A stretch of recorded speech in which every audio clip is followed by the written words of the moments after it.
오늘 우리가 함께 묵상할 말씀은 사무엘하 10장입니다. 이 장을 보면 한 나라와 한 나라 사이에 벌어진 외교 갈등과 전쟁의 이야기라고 볼 수 있습니다. 그런데 본문을 천천히 따라 읽어보면 이 장은 단순히 전쟁의 그 어떤 순서와 과정을 기록하는 데 목적이 있지 않습니다. 이 말씀은 한 사람의 선한 의도가 어떻게 오해를 받는지, 그 왜곡된 판단이 어떻게 모욕으로 이어지는지, 또 그 모욕이 어떻게 더 큰 충돌과 전쟁까지 확대되는지를 보여줍니다. 동시에 이 모든 복잡한 인간의 판단과 감정과 행동 위에서 하나님께서 자기 백성과 자기 나라를 어떻게 지키시는지, 어떻게 이끌어 가시는지를 분명하게 보여주고 있습니다. 앞선 장들에서 다윗은 하나님께서 세우신 왕으로서 나라를 견고하게 세워갑니다. 사무엘하 7장에서는 하나님께서 다윗과 언약을 맺으시고 그의 집과 왕위를 견고하게 하시겠다고 말씀하셨습니다. 또 8장에서는 하나님께서 다윗에게 여러 전쟁 가운데 승리를 주셔서 사방의 원수들을 제압하게 하셨습니다. 그리고 9장에서는 다윗이 요나단과 맺은 언약을 기억하고 무비보셋에게 은총을 베푸는 장면이 나옵니다. 그래서 우리가 사무엘하 10장을 읽을 때 우리는 한 가지 큰 흐름을 붙들고 읽어야 합니다.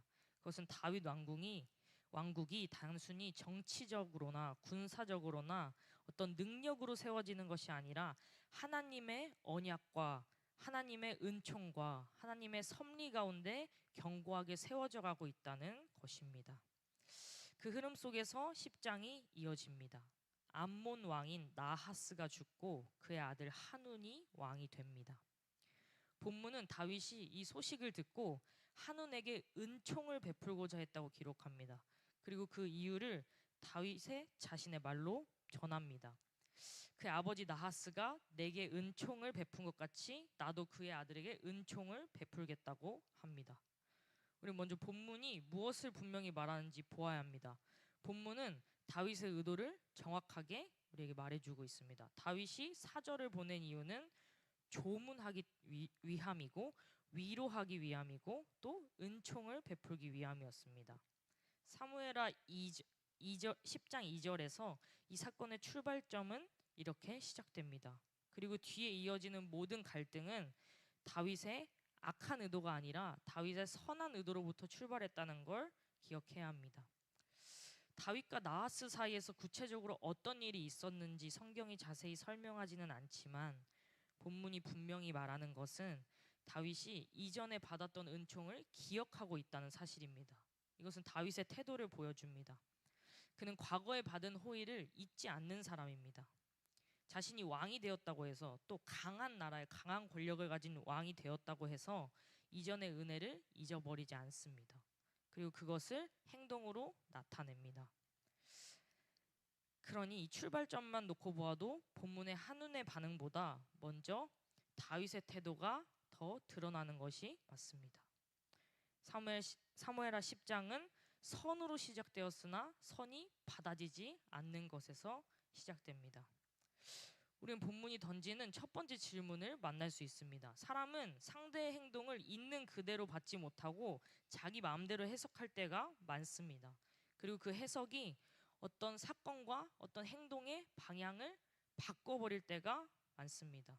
누군가의 행동을 어떻게 보느냐, 어떤 마음으로 바라보느냐, 어떤 의도로 그래서 받아들이느냐, 그에 따라서 다음에 일어날 일들이 완전히 달라집니다.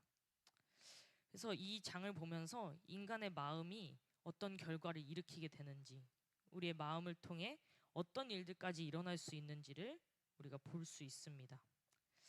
다윗이 보낸 조문 사절이 암몬 땅에 이렇게 들어갔을 때 한운 혼자 저들이 공격하러 왔다 막 이렇게 판단한 것이 아니라 암몬 자손의 지도자들, 방백들 여러 명이 있었습니다. 그들이 한운에게 말을 합니다. 다윗의 행동을 순수한 조문으로 받아들이는 게 아니라 괜히 떠보면서 말을 합니다. 왕의 아버지를 공경하는 것 같습니까? 이런 식으로 물어봅니다. 다르게 말하면 저들이 정말 순수한 의도로 온 것 같습니까? 공격하러 온 건 아닙니까? 이렇게 왕을 떠보듯이 말합니다. 이들이 온 것은 뭐라고 말하냐면 성을 엿보고 탐지하여 우리 성을 함락시킬 것 같다. 그러려고 온 것 같다. 그렇게 왕에게 말합니다. 그들은 이 일어난 사건을 있는 그대로 보지 않습니다. 마음의 의도대로 그냥 해석합니다. 본문은 두 개의 서로 다른 해석을 대비해서 보여줍니다. 다윗의 의도는 어땠나요? 은총을 베풀고 순수한 마음으로 조문하려고 했습니다.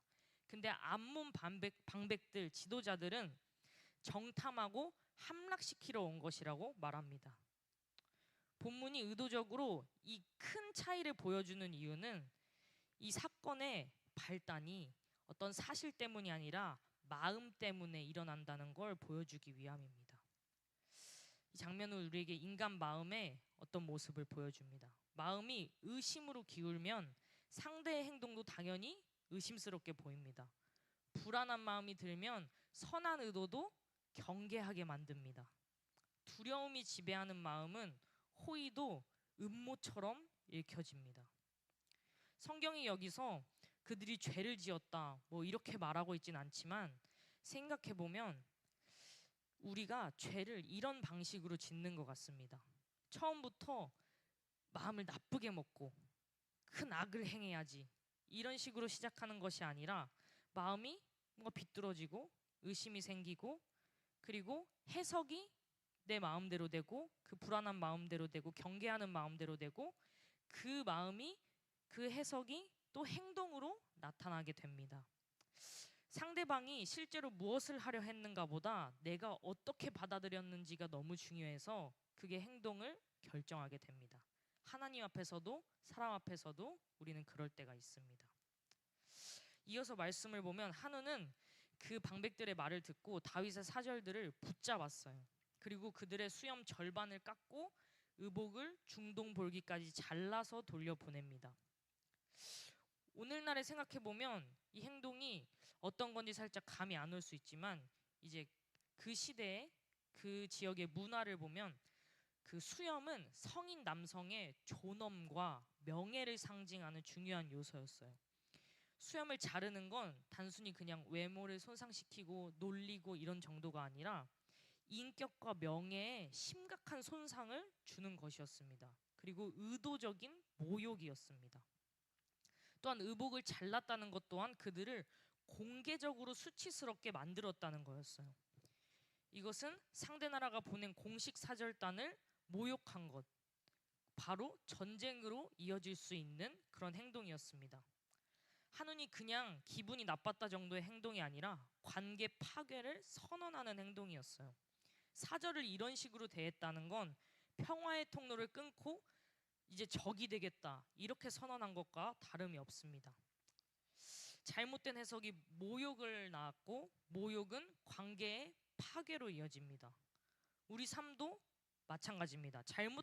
잘못된 마음에서 나온 말 하나, 행동 하나가 관계를 깊이 상하게 만들 수도 있고 또 관계의 파괴까지 일으킬 수 있습니다.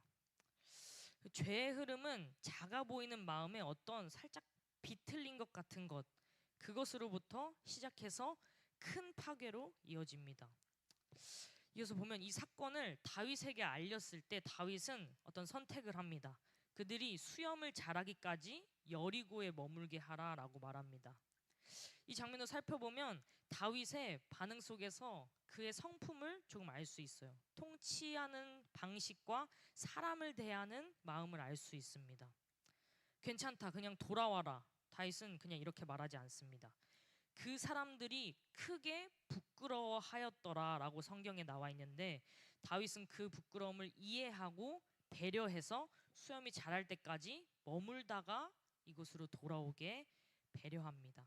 단순한 지시가 아니라 그들의 상처와 수치를 덮어주려 하는 다윗 왕의 통치의 방식이었던 것입니다. 그래서 우리가 다윗의 통치가 어떤 성격을 가졌는지 볼 수 있습니다. 8장에서 다윗은 정의와 공의를 행하는 왕으로 소개되었고 또 9장에서는 은총을 베푸는 왕으로 소개되었고 10장에서는 수치를 당한 자기 신하들을 마음 깊이 살피고 돌보는 왕으로 나타납니다. 다윗은 무조건 전쟁만 잘하는 왕이 아니었습니다. 그는 사람의 부끄러움과 아픔을 아는 왕이었고 이것은 장차 오실 왕이신 그리스도를 향해 비추는 그림자이기도 합니다. 우리의 수치와 부끄러움을 아시고 덮어주시는 왕이신 그리스도를 생각하게 하는 대목입니다. 이제 본문 다시 암몬 쪽의 반응으로 돌아갑니다. 암몬 자손들이 그렇게 한 후에 자신들도 알았어요. 자기가 다윗에게 미움이 된 줄 알고 이렇게 말합니다. 그들은 자기들이 어떤 일을 했는지 그것이 어떻게 다윗에게 의도가 전달됐을지 알고 있었습니다. 어떤 결과를 낳을지도 예측을 했습니다. 상황 판단을 했습니다. 근데 문제는 그 다음의 행동이에요. 그들은 관계를 회복하려고 하지 않았습니다. 사절을 돌려보내고 사과하지도 않았습니다.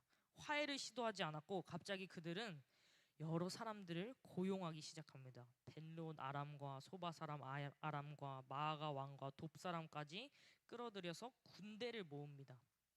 이 사람들을 그냥 뭐 근처 주민들 이렇게 생각할 수도 있지만 지역을 보면 어떻게 생긴 거냐면 북방 아람계 세력을 그러니까 여러 나라가 합친 그 큰 지역 사람들을 다 끌어모은 거였어. 이 옆나라 저 옆나라 같이 우리 같은 민족이잖아 이렇게 하면서 다 끌어모은 거였어요.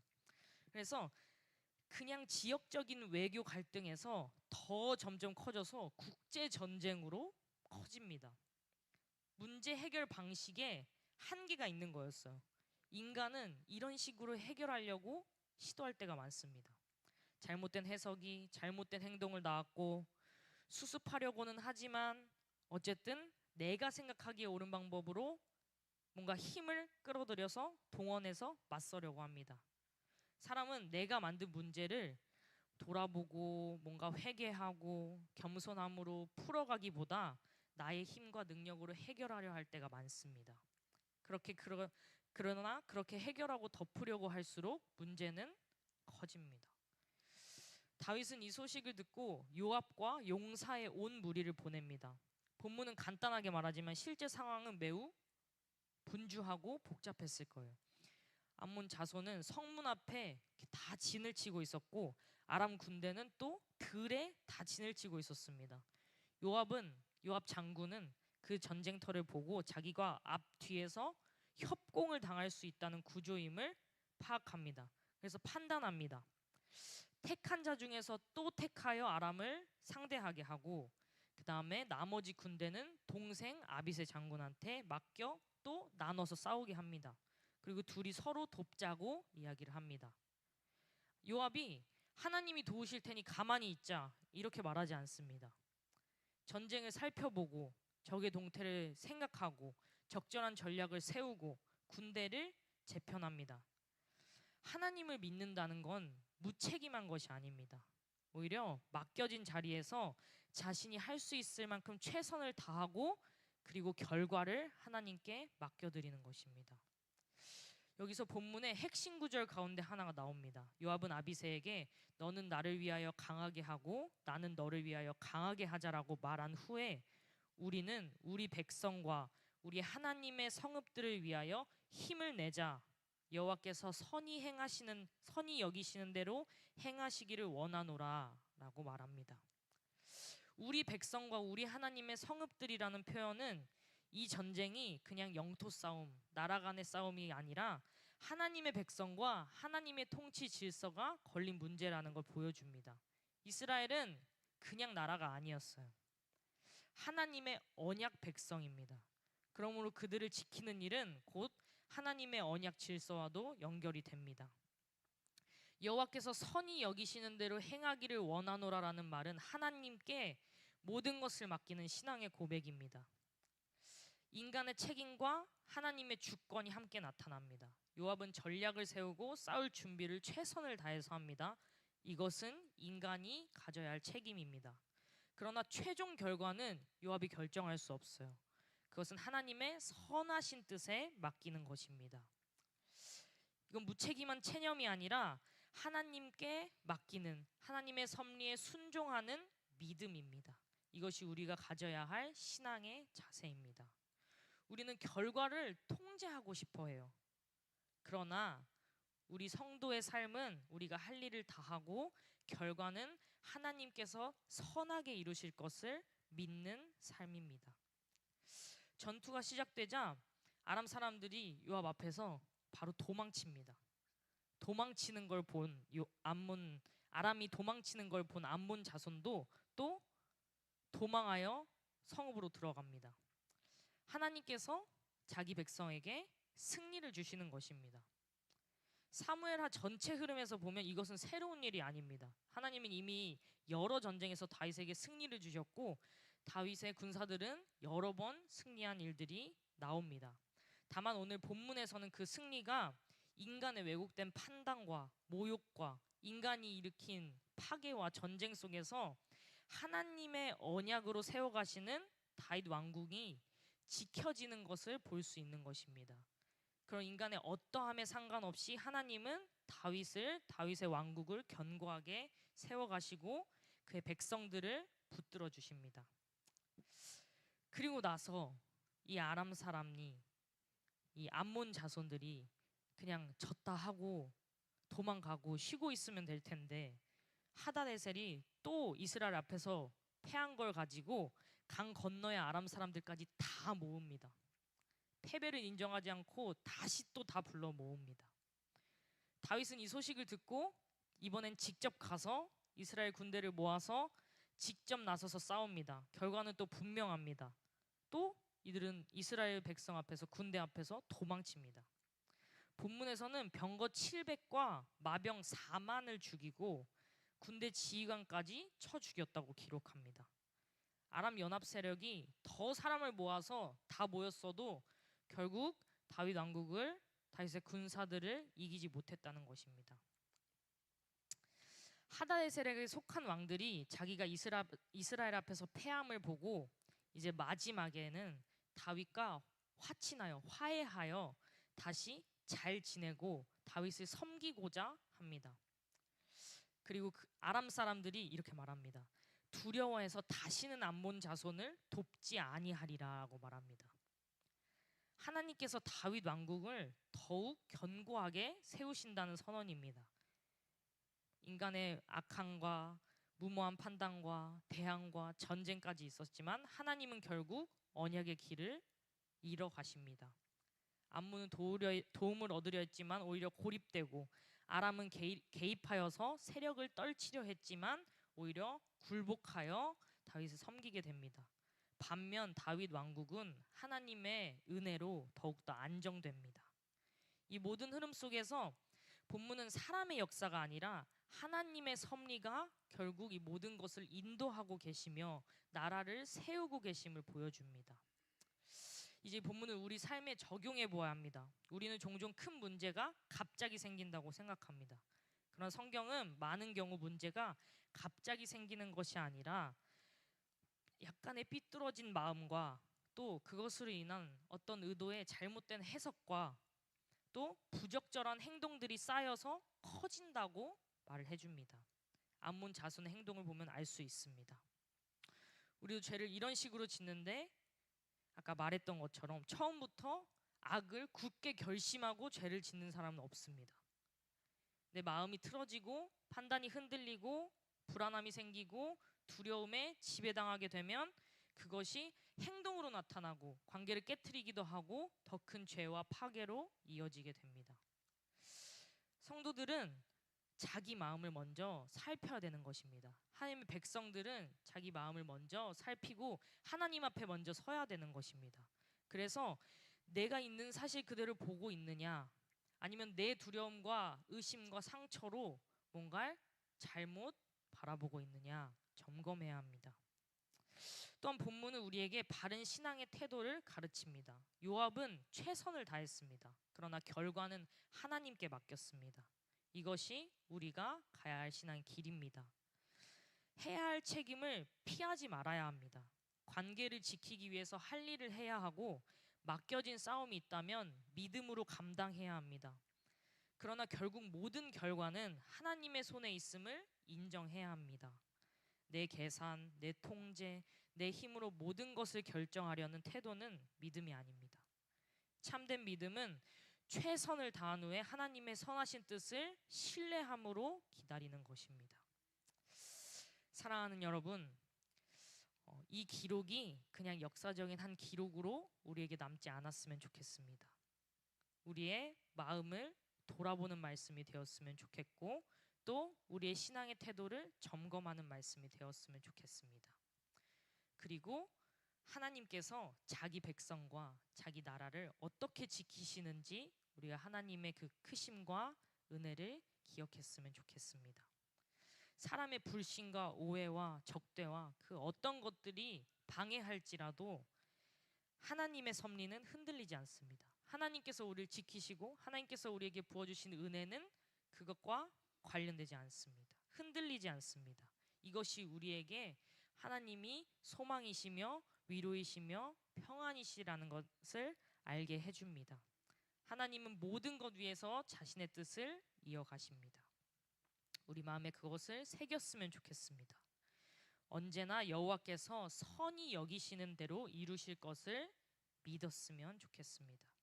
오늘 이 말씀이 우리의 마음이 바르게 되고 또 우리의 판단이 정결하게 되고 우리의 책임은 성실하게 감당하되 모든 결과는 하나님의 섭리에 맡기며 살아가는 저와 여러분이 되기를 주님의 이름으로 축복합니다.